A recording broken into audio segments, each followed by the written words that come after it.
Hey guys, Dr. Lera here from Heron Animal Hospital. So I'm talking to one of my clients today about medications for thunderstorm anxiety or fireworks and those kinds of things.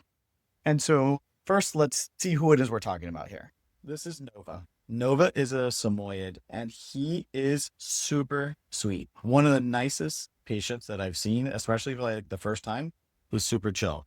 So he does shed, but he is very, very pretty.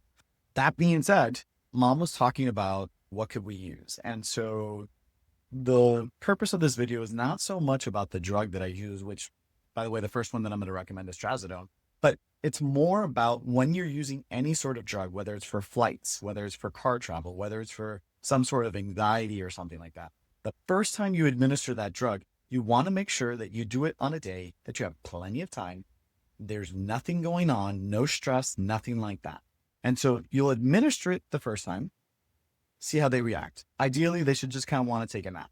If that's what happens, great. Then the next thing that you do is you go ahead and you put them in a stressful situation. Now, some dogs, they hate the vacuum. Other dogs, they hate going for a car ride. Other dogs, they go crazy when you ring the doorbell or something like that.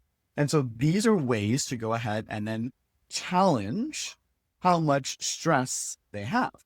And if you can't do that, then it's going to be harder to go ahead and evaluate whether or not the drug is going to work in the situation that is actually more stressful. So for example, I tell people, if you're at home and you're watching a movie on your couch with your pajamas and your blanket, and let's say you drink wine and you're having a glass of wine, you're more likely to fall asleep and pass out. I mean, it's super comfy. I'm getting jealous just even thinking about that.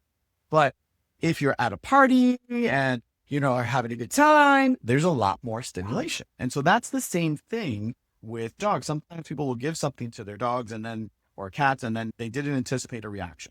Now, the other thing to keep in mind is there is something called paradoxical aggression. That is the closest thing that I can correlate it to in humans is most people, when they get drunk, they get friendly, they get happy, they get lovey. Some people, when they get drunk, they get angry and they get violent. You don't want that situation with your pet when you're trying to chill them out. And then now all of a sudden you have to worry about them being worse than they were before.